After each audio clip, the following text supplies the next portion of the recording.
Saya akan mengawali cerita kali ini dengan memperlihatkan sebuah keluarga sederhana yang beranggotakan 4 orang, yaitu sang ayah yang bernama Guy, ibu yang bernama Priska, dan 2 orang anak yang bernama Maddox, si kakak, dan Trent, si adik. Tampak mereka baru sampai di sebuah resort, dan terlihat kedatangan mereka disambut dengan baik oleh manajemen resort tersebut. Guy dan Priska langsung disuguhkan koktail custom khusus untuk mereka berdua yang dibuat berdasarkan dengan menu dinner yang sebelumnya telah mereka tentukan saat pemesanan. Sedangkan untuk kedua anak mereka langsung dituntun menuju ke tempat makanan dan minuman yang telah disediakan khusus untuk anak-anak seusia mereka. Di sana, Trent dan Maddox berkenalan dengan seorang bocil laki-laki yang bernama Idlib, yang rupanya adalah keponakan dari manajer resort tersebut. Setelah beberes kamar, scene memperlihatkan Trent dan Idlib yang tengah bermain di pantai. Di sana mereka berdua mendatangi satu persatu pengunjung pantai untuk berkenalan dengan mereka. Dan ada saatnya ia berkenalan dengan seorang pria bernama Greg Mitchell yang berprofesi sebagai polisi. I'm Greg Mitchell, I'm a cop. Cool. Di tengah suasana yang berbahagia itu, siapa yang akan menyangka bahwa ternyata di dalam kamar resort, Guy dan Priska ternyata tengah berselisih. Dan rupanya pada saat ini mereka berdua tengah dalam proses perceraian. Dan seolah belum cukup riweh, si Priska ini juga ternyata didiagnosis oleh dokter memiliki sebuah penyakit yang pada scene ini kita tidak tahu dan belum diberitahu oleh sutradara perihal penyakit tersebut. Dan sementara itu, Trent dan Maddox rupanya belum diberitahu oleh kedua orang tua mereka tentang perceraian dan penyakit ibunya. Dan ternyata salah satu tujuan liburan mereka saat ini juga rupanya untuk mempersiapkan mental kedua anaknya sebelum mereka berdua diberitahu tentang perpisahan orang tuanya yang rencananya akan diberitahu setelah usai liburan tersebut. Let's not bring an irrelevant medical condition into this. Scene kemudian beralih ke ruang tamu di mana Trent terlihat sedang memecahkan surat yang diberikan oleh Idlib kepadanya. Surat itu menggunakan huruf khusus yang telah diciptakan oleh Idlib sendiri. Dan setelah kode suratnya dipecahkan oleh Trent, isi suratnya rupanya adalah sebuah ajakan untuk lomba makan es krim besok. Dan pada keesokan harinya, ketika para tamu tengah menikmati sarapan, di sini kita diperkenalkan dengan beberapa karakter baru, seperti ada sebuah pasangan suami istri, yang dimana sang suami adalah seorang perawat bernama Jerin dan istrinya yang bernama Patricia. Dan pada saat itu juga keluarga Guy yang tengah sarapan didatangi oleh manajer resort yang menawarkan sebuah pelayanan liburan di sebuah pantai khusus yang sangat indah. Dan pelayanan itu hanya ditawarkan kepada orang-orang tertentu yang dikehendaki oleh si manajer. Mendengar tawaran yang sangat spesial itu, dalam waktu singkat keluarga Guy dan Priska menyetujui tawaran tersebut. Sang manajer pun langsung mengatur transportasi untuk keberangkatan mereka. Dan kini scene menunjukkan keluarga Guy telah berada di bus untuk menuju pantai rahasia tersebut. Dan di dalam bis, Trent tiba-tiba melihat sepucuk surat yang rupanya dari Idlib. Akan tetapi saat itu ia memutuskan untuk menyimpan suratnya dan membacanya nanti. Dan pada saat itu ternyata bukan hanya mereka keluarga yang akan pergi ke pantai khusus tersebut, melainkan ada keluarga lain yang kepala keluarganya merupakan seorang dokter dan diikuti dengan anggota keluarganya, yaitu sang ibu, istrinya, dan putrinya yang masih balita. Singkat cerita, mereka kini telah sampai di pintu masuk menuju pantai tersebut.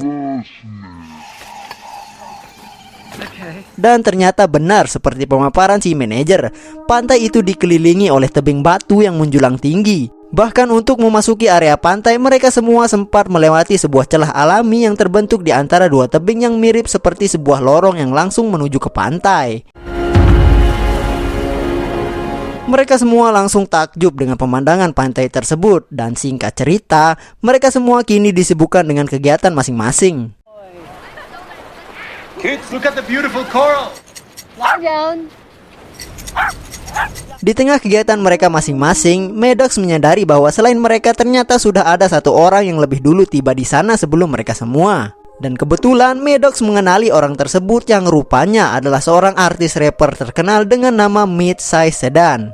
Ia pun langsung excited dan minta izin ke bapaknya untuk coba pergi nyapa si artis. Akan tetapi si bapak melarang karena itu mungkin akan mengganggu ketenangan si rapper, dan ia kemudian meminta Maddox untuk kembali bermain bersama si adik. Hingga sampai saat ini semua masih terlihat penuh oleh kegembiraan. Anak-anak bermain bersama dan para orang tua sibuk dengan kegiatan masing-masing. Hingga tiba suatu waktu di mana anak-anak menemukan perlengkapan makan yang mirip dengan punya hotel.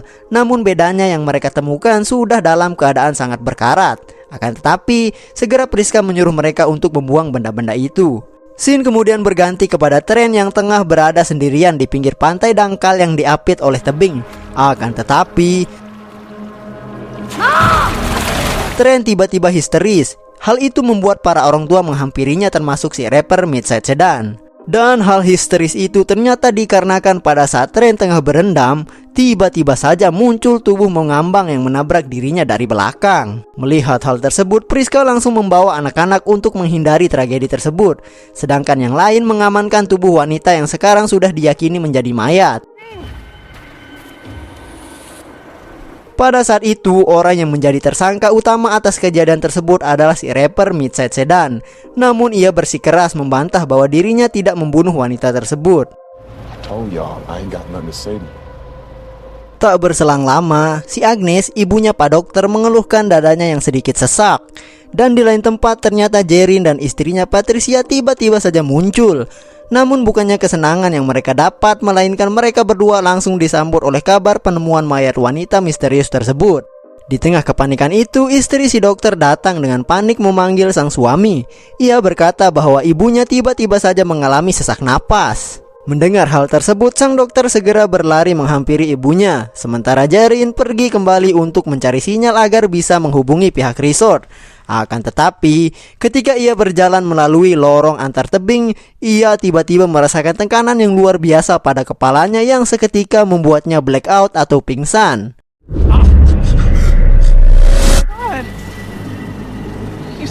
Setelah itu, scene kembali kepada Pak Dokter yang tengah mendiagnosis ibunya. Akan tetapi, sang ibu bersikeras bahwa dirinya tidak apa-apa dan hanya sedikit terguncang akibat penemuan mayat perempuan tadi. Priska kemudian datang menghampiri Pak Dokter. Ia rupanya meminta tolong kepada dokter untuk memeriksa Tren, karena ternyata telah terjadi sesuatu kepada anaknya. Pak Dokter pun mengiyakan permintaan Priska dan hendak bergegas menemui si Tren. Akan tetapi, ketika baru separuh jalan, tiba-tiba saja sang istri kembali berteriak histeris berkata bahwa ibu sang dokter sudah tidak bernapas lagi. Mendengar hal itu, Pak Dokter dan Priska pun bergegas kembali menghampiri sang ibu. Namun tidak ada yang bisa dilakukan lagi. Ibu sang dokter kini telah meninggal. Dan karena hal itu, kepanikan pun kembali terjadi. Dan pada saat itu, untuk mengalihkan perhatian anak-anak, Jerin dan Patricia mengajak mereka untuk mengobrol dan berkenalan. Namun entah kenapa wajah Jerin dan Patricia menunjukkan ekspresi bingung dan aneh ketika Tren dan Maddox memberitahu mereka berdua tentang usia mereka. Tak lama kemudian, Priska datang menghampiri mereka berdua dan tiba-tiba saja wajah Priska ikut bingung dan tampak tegang ketika ia melihat kedua anaknya. Dan hal itu ternyata karena penampilan Tren dan Maddox yang entah bagaimana telah berubah menjadi seperti seorang remaja. Hal serupa juga terjadi kepada Guy ketika ia melihat kedua anaknya.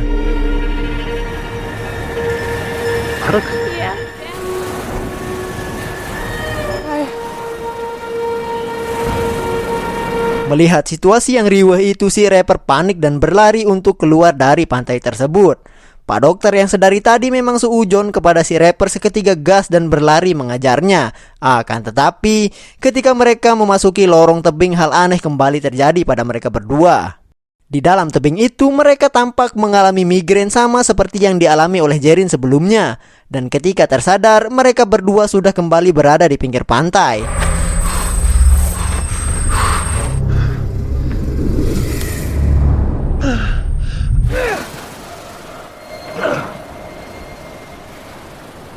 Setelah kejadian itu, keadaan menjadi semakin runyam. Mereka bahkan kembali mencoba keluar melalui celah-celah tebing itu. Akan tetapi hasilnya tetap sama saja. Mereka semua tepar sebelum bisa sampai ke ujung lorong tersebut. Keadaan semakin kacau ketika Pak Dokter tiba-tiba saja mengeluarkan pisau dari sakunya dan dengan muka datarnya menyerang si rapper hingga ia mendapat luka sayatan di pipinya. Akan tetapi, semuanya kembali dibuat heran karena luka sayatan yang dialami oleh si rapper tiba-tiba saja hilang dan sembuh tanpa ada bekas sama sekali.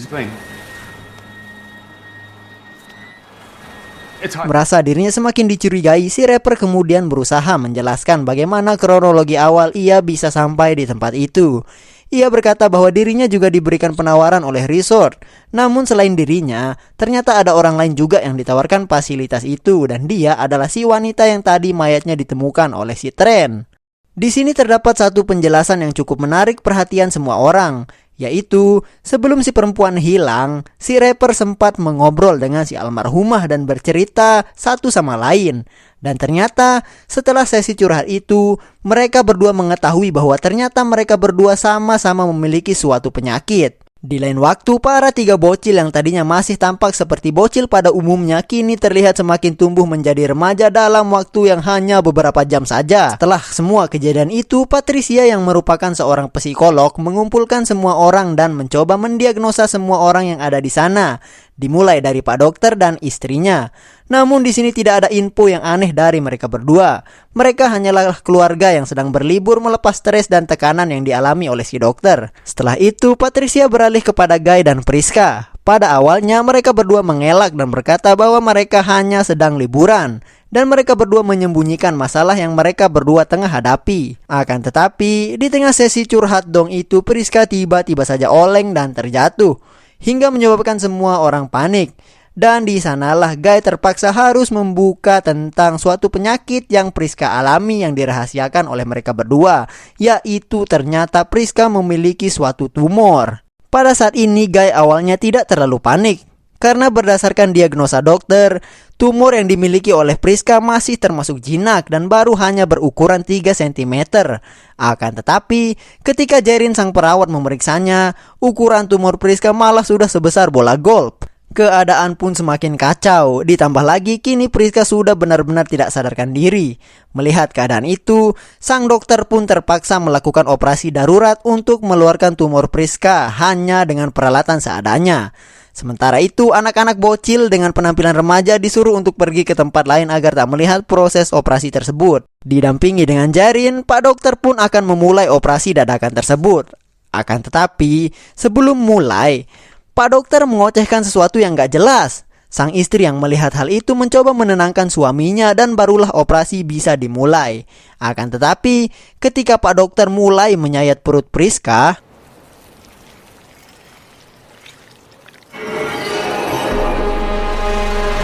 luka tersebut langsung menutup dan sembuh dalam sekejap, sama seperti luka mid-size sedan sebelumnya.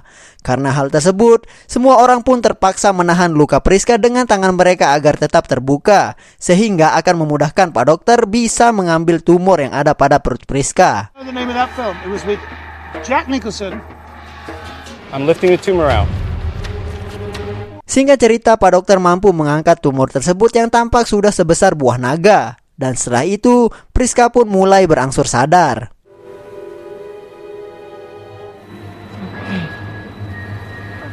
Belum sempat mereka bernapas lega, pada saat itu keadaan kembali heboh ketika sang rapper menemukan mayat wanita tenggelam tadi ternyata telah membusuk hingga ke tulang-tulangnya. Sontak semuanya pun dibuat bingung.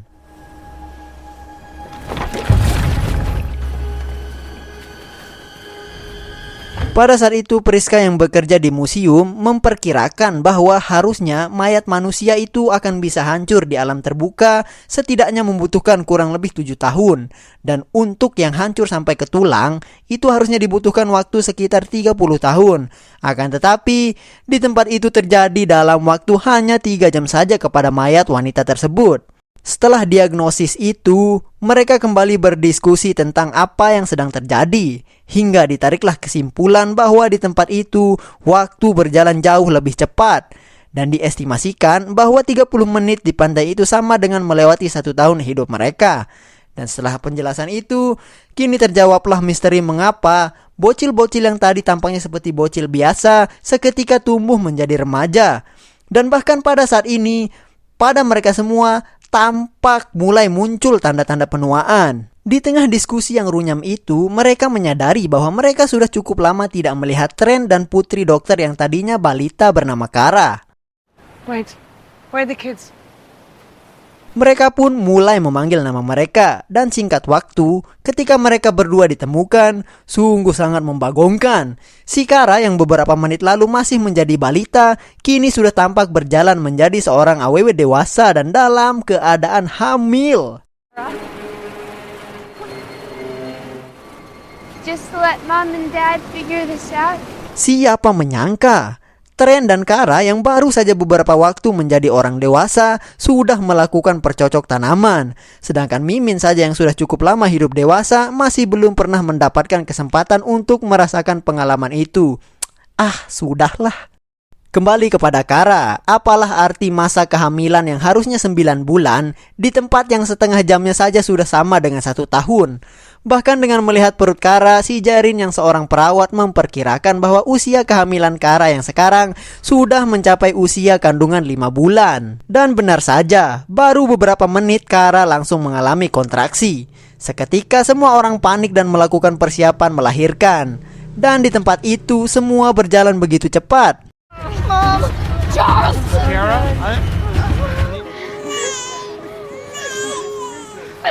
Singkat cerita, Kara pun melahirkan bayinya. Semua tampak lega dan bahagia ketika mendengar tangisan sang bayi. Akan tetapi, belum sampai 1 menit bayi itu menangis, tiba-tiba saja bayinya terdiam dan mati. Maybe we should all talk about what just happened. Semua orang sangat terpukul dengan kejadian itu, kecuali si Pak Dokter yang tampak kembali mengocehkan hal-hal yang tak jelas. I used to see you in our neighborhood. Who are you? Keadaan di tempat itu sungguh kejam. Mereka bahkan tidak diberikan waktu untuk berduka. Karena segera setelah kematian bayi Kara dan Tren, kembali terjadi insiden yang mengerikan di mana Pak Dokter Gaje tiba-tiba saja menikam sang rapper dengan brutal hingga ia mokat. Dan lebih parahnya lagi, setelah ia menikam si rapper, si Pak Dokter malah melongo santuy dan termenung sendirian menghadap laut. Segera setelah hal itu, mereka semua yang ada di sana mengamankan sang dokter dan mengambil pisau yang ia gunakan untuk menikam sang rapper. Meski dalam keadaan masih berduka, Jarin pada saat itu memutuskan untuk mencari jalan keluar lain, yaitu dengan berenang mengitari pulau. Sebelum berangkat, ia berpamitan kepada semua orang dan meminta kepada mereka semua untuk mengawasi Dokter Gaje. Setelah Jarin pergi berenang, di tempat lain semua orang terlihat berkumpul di depan tebing yang mengitari pantai tersebut. Sempat terjadi pembicaraan yang membahas tentang mungkin mereka bisa memanjat tebing itu untuk keluar dari sana dengan kemungkinan efek pingsannya tidak terjadi jika melewati tebing tersebut.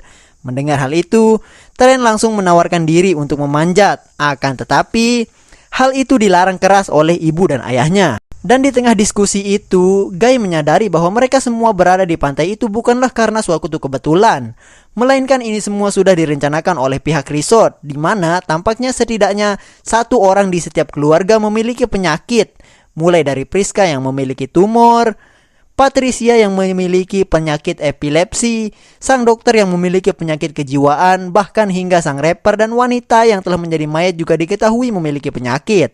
Scene kemudian beralih kepada Maddox dan Priska yang tengah deep talk. Rupanya Maddox telah mengetahui permasalahan yang tengah dihadapi oleh keluarganya.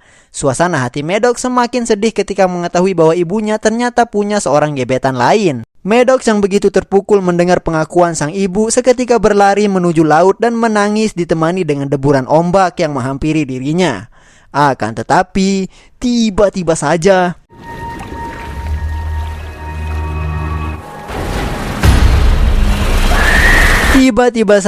tubuh Jarin yang telah menjadi mayat menghampiri tubuh Maddox yang tengah menangis. Dan dengan ditemukannya mayat Jarin, kini bisa dipastikan bahwa berenang bukanlah jalan keluar dari masalah yang tengah mereka hadapi. Patricia yang melihat kini sang suami telah meninggal hanya bisa meratapi keadaan di tempat itu. Scene kemudian beralih kepada Tren dan Kara yang masih meratapi kematian bayi mereka. Dan di tengah kesedihan itu, Kara yang tiba-tiba emosional nekat memanjat tebing yang mengitari sekeliling pantai tersebut. Sontak semua orang yang melihat hal itu langsung meminta Kara untuk turun. Akan tetapi, Kara yang sudah sangat emosional akibat kehilangan bayinya terus saja memanjat tebing itu tanpa menghiraukan suara-suara orang yang memintanya untuk segera turun. Dan ketika sudah setengah jalan, hal yang ditakutkan semua orang pun terjadi. Efek pingsan pada tebing itu rupanya tidak hanya berlaku bagi orang yang melewati lorong tebingnya. Akan tetapi, efek tersebut juga tampak mengenai bagian atas tebing itu. Sehingga menyebabkan Kara yang sudah berada di atas hilang kesadaran dan akhirnya jatuh terjun bebas mengenai batu-batu pantai tersebut. Kara pun ikut mokat.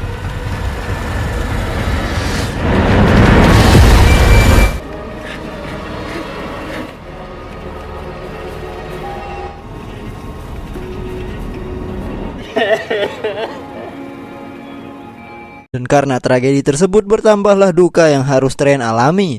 Belum sampai 1 hari ia kehilangan putrinya, kini ia juga harus kehilangan wanita yang ia cintai. Setelah tragedi tersebut, Guy meminta kepada semua orang untuk selalu bersama dan mereka semua tidak boleh berpencar. Akan tetapi, baru saja Guy memberikan himbauan, tiba-tiba saja Patricia rubuh dan kejang-kejang.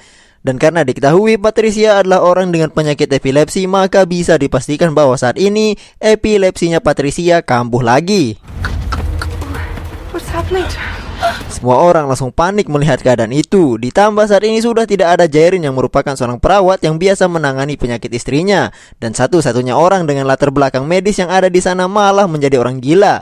Sehingga tak berapa lama Patricia pun wafat akibat dari epilepsinya. Setelah kematian Patricia, kini yang tersisa hanya tinggal mereka berenam. Dan pada titik ini, semua orang tua mengalami perubahan pada tubuh mereka. Mulai dari Guy yang kelihatannya mengabur, Crystal yang pundaknya menjadi bongkok, dan Priska yang telinganya menjadi tuli sebelah.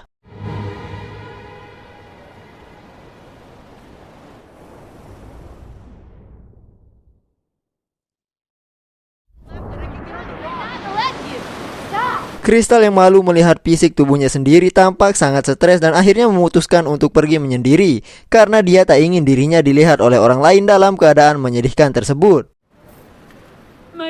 Malam pun tiba, Maddox dan Tren mencari kertas dari sisa-sisa barang yang mereka bawa dari hotel untuk dijadikan bahan bakar untuk api unggun. Dan di tempat yang sama juga, Priska dan Guy tengah melakukan deep talk dan saling meminta maaf satu sama lain atas semua hal yang terjadi. Dan pada saat itu juga, Tren menyadari bahwa di atas bukit yang mengitari pantai itu terdapat suatu kilasan putih dari kamera yang mengawasi mereka selama ini dari kejauhan. Dengan melihat kilasan cahaya yang diperkirakan merupakan flash kamera, mereka berdua semakin yakin bahwa keberadaan mereka semua di sini bukanlah suatu kebetulan. Maddox, that's a camera. Di tengah keadaan yang sempat sunyi, tiba-tiba saja Pak Dokter mental isu kembali kumat dan membabi buta menyerang Priska dan Guy. Beruntungnya meski telah berkali-kali disayat oleh si Pak Dokter, luka yang mereka berdua terima langsung sembuh karena anomali dari pantai tersebut. Pada saat itu, Guy meminta kepada Priska untuk pergi menyelamatkan diri dan segera bersembunyi bersama Tren dan Maddox, sementara dia sendiri akan berusaha menahan si dokter gila. Priska pun segera berlari menuju ke anak-anaknya dan menyuruh mereka berdua untuk segera bersembunyi. Akan tetapi, sebelum pergi bersembunyi, Tren mengambil sebuah kertas yang terselip di tasnya. Dan segera setelah ia mendapatkan kertas tersebut, ia pun segera bersembunyi sesuai dengan perintah ibunya. Mereka berdua bersembunyi di dalam sebuah celah bebatuan tebing yang mengitari pantai tersebut. Namun ketika mereka berdua berada di sana, Tren menyadari bahwa bukan hanya mereka berdua yang ada di sana. Dan ketika Tren menyalakan korek api untuk penerangan, tiba-tiba saja sebuah bongkahan batu melayang ke arah mereka berdua. Beruntungnya mereka berdua sigap dan bisa menghindari lemparan batu tersebut. Dan rupanya itu adalah ulah si Crystal. Crystal semakin menggila ketika korek yang dinyalakan oleh Tren memperlihatkan dengan jelas rupa penampilan dari dirinya yang keadaannya semakin bongkok parah. Setelah cukup lama mereok, Crystal akhirnya memutuskan untuk memungut batu yang ukurannya cukup besar untuk kembali ia lemparkan ke Tren dan Maddox.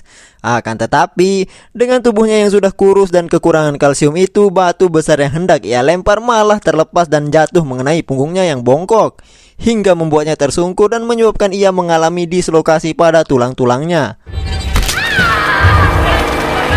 Dan seperti yang kita tahu, di tempat itu luka bisa langsung sembuh dengan cepat. Namun sayangnya, Ternyata hal itu tidak berlaku untuk dislokasi karena bisa dilihat Crystal memang bisa langsung sembuh dari lukanya, namun luka-luka tersebut sembuh dengan posisi tulang belulang yang salah. God, it's already healed in the wrong position. Dan hal itu bisa dipastikan sungguh sangat menyakitkan bagi si Crystal. Hingga pada akhirnya ia pun tewas mengerikan dengan tulang-tulangnya yang tampak berada pada bagian tubuhnya yang salah. Scene kemudian berpindah kepada Guy yang masih berusaha untuk menghalau si dokter gila. Dan di tengah keadaan yang genting itu, Priska tiba-tiba kembali dengan membawa pisau lain dan langsung menyayat lengan si dokter. Namun tidak seperti biasanya, regenerasi luka yang biasanya langsung timbul tampak tidak berlaku kepada si dokter. Malah terlihat luka si dokter seperti bertambah parah.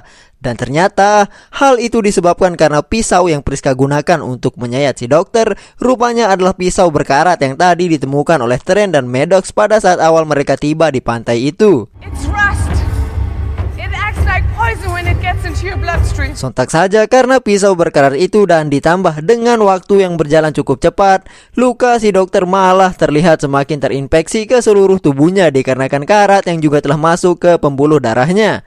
Dan tak butuh waktu lama, si dokter pun tewas dikarenakan infeksi yang telah menjalar ke seluruh tubuhnya.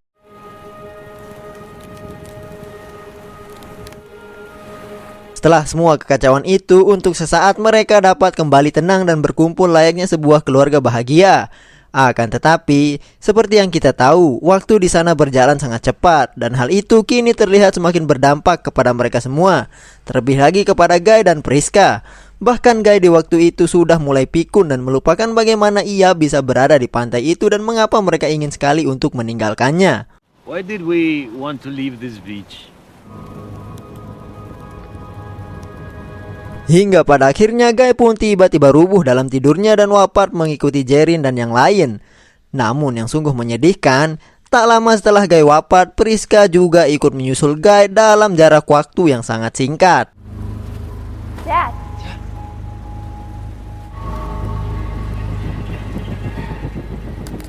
Setelah kematian kedua orang tua mereka, Trent dan Maddox yang kini sudah tampak semakin menua terlihat pasrah dengan keadaan dan sudah siap menunggu kematian dengan estimasi sisa waktu sekitar 13 jam lagi. Namun meski sudah pasrah, mereka berdua tidak ingin mengakhiri hidupnya dengan kondisi sedih dan bermuram durja. Mereka berdua berusaha membuat kenangan indah sebelum kematian mereka berdua. You wanna make a sandcastle first? Mereka memutuskan untuk bermain selayaknya anak-anak, yaitu dengan membangun istana pasir.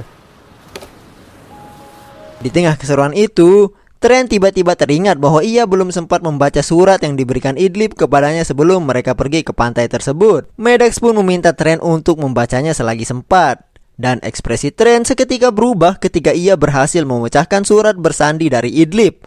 Karena isi surat tersebut berbunyi, "My uncle doesn't like the corals," yang artinya, pamanku tidak menyukai koral-koralnya. Dan bersamaan dengan hal itu juga di tengah air laut yang surut terlihat gundukan gunung koral yang muncul di tengah laut. The coral might protect. Idlib heard something he shouldn't have. Trent langsung berasumsi bahwa koral itu yang dimaksud oleh Idlib. Melihat hal itu, Trent langsung mengajak Maddox untuk menyelami kolam tersebut. Dan ketika dilihat dari dalam air, gundukan koral itu rupanya membentuk formasi seperti sebuah gua.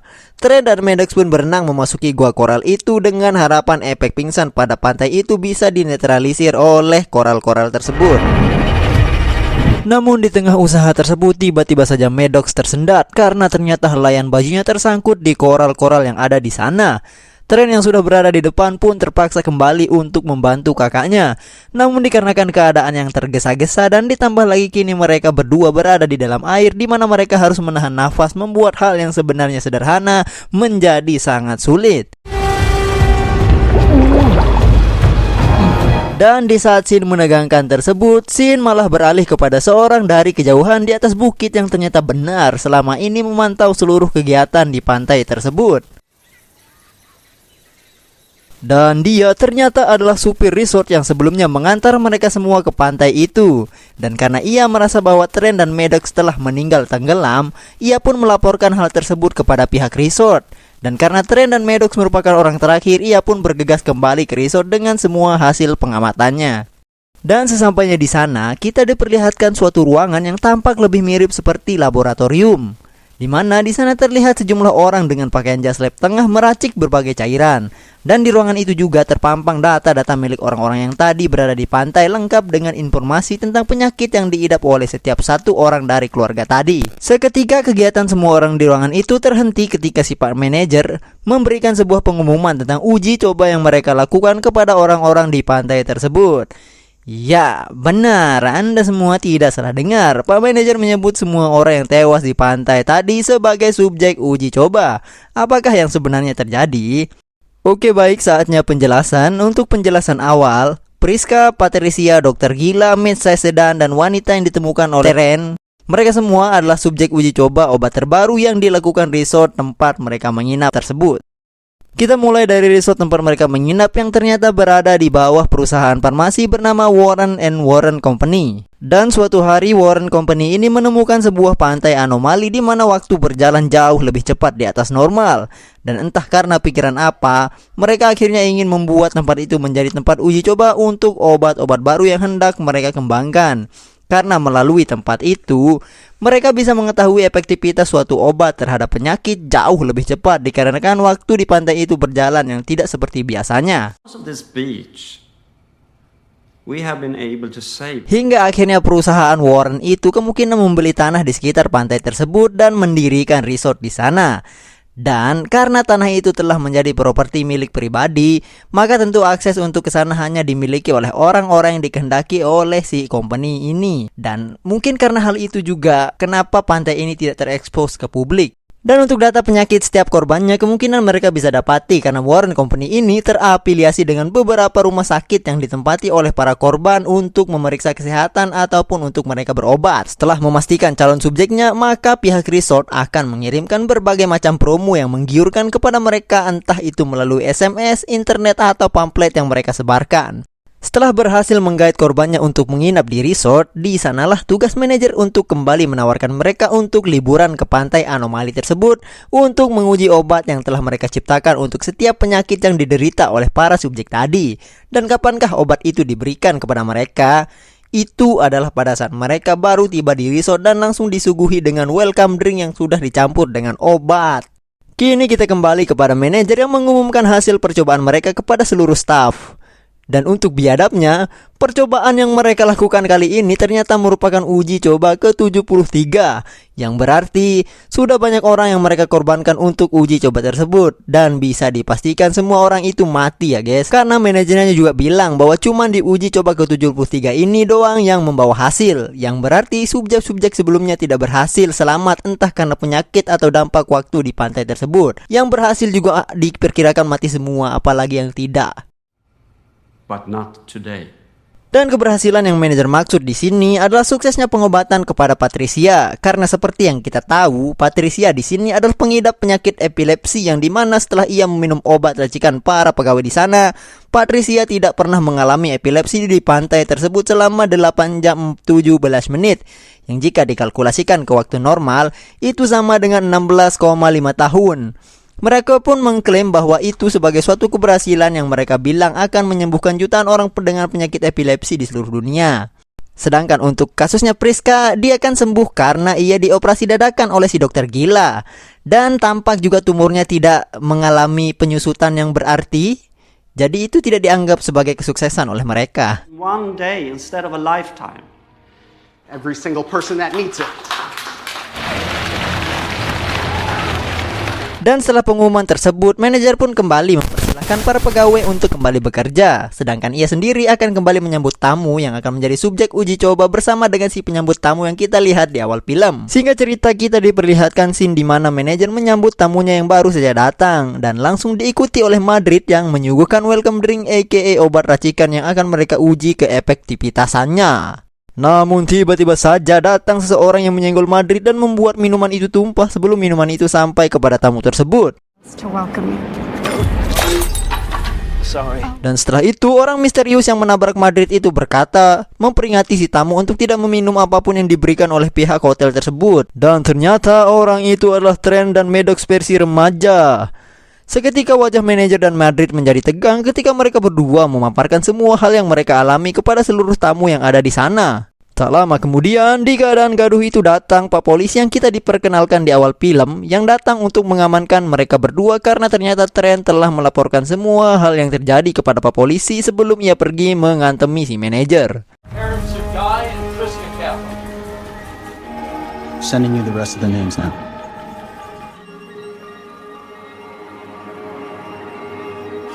Dan setelah itu kita diperlihatkan scene event bagaimana Trent dan Maddox berhasil melewati koral-koral bawah laut.